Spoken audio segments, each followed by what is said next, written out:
इस वक्त शहर के मुख्तलिफ इलाकों में रोड रास्ते बराए नाम मगर बन तो रहे हैं, मगर एक बगोदड़ रोड है जो गुज़श्ता कई सालों से बनने का नाम ही नहीं ले रहा। इलाका मकीनों को आने जाने में कई मुश्किलात का सामना करना पड़ रहा है। तमाम नाअहली आहे हितां जे चूंडियल नुमाइंदनि जी, छो जो हिन रोड खे वॾो टाइम थियो आहे ऐं तव्हां ॾिसो त हिन रोड खे ठाहिण जे बदिरां हिननि राथो आहे।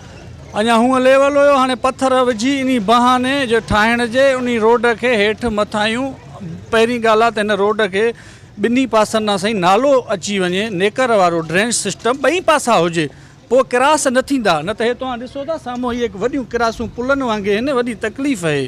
हे वॾो संगीन मसइलो आहे। असां जेको आहे सो त अपील था कयूं आला अख़्तियारनि खे, हाई कोर्ट खे, जेके बि आहिनि। असां जेको आहे सो पीपल्स पार्टी जे जेको आहे सो मरकज़ी जेको आहे सो चेयरमैन साहिब खे त असां अपील कयूं त हीअ तकलीफ़ असांजी ख़तमु कई वञे। हिते नाली जी ड्रेनेज जी सख़्तु ज़रूरत आहे ऐं हिन रोड जी सख़्तु ज़रूरत आहे ऐं जेको आहे सो हीअ रोड असांखे ठाराए ॾिनो वञे।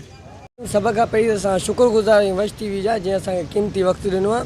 सही 15 सालनि खां वठी बगो रोड तबाह ऐं बर्बाद लॻो पियो आहे। असां हिते चूंडियल नुमाइंदे मीर साहिब खे वोट ॾेई 15 सालनि खां वठी कामयाबु कयूं था ऐं DC साहिब खे बि असां अपील कईसीं, इंजीनियर साहिब खे बि अपील कईसीं। इंजीनियर साहिब ऐं अॻिलो DC जावेद नबी खुदा साहिब इहो ई चयो त बाबा तव्हांजो रोड मंज़ूरु थियल आहे ऐं मींहं जीअं बंदि थींदा तव्हांजो रोड जो कमु स्टार्ट थींदो।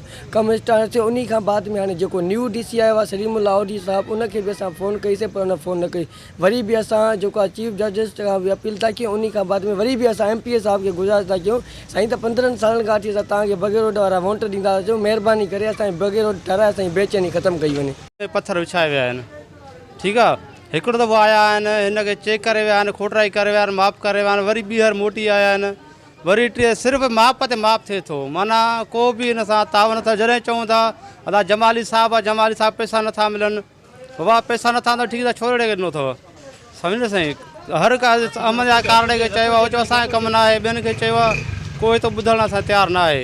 इहो आज़ार आहे मामूल रशका। तव्हां ॾिसो कि रशका कल्टी थियंदा के कीअं थियंदा, मुसाफ़िर परेशान भेनर ऑफिस आहे, हज़ारे माण्हू डेली अचण वञनि था, एॾो तकलीफ़ में आहिनि, उहो असांखे ख़बर। इलाका मकीनों को बगोदड़ रोड पर आते जाते कभी कभार मुख्तलिफ हादसा से दो चार होना पड़ता है, मगर मुंतखब नुमाइंदों को कोई परवाह ही नहीं कि वो इलेक्शन के दिनों में अपने किए गए वादों को पूरा भी नहीं करते। कैमरा टीम के साथ गुलाम अली ब्रावई, वंश टीवी, शदात कोट।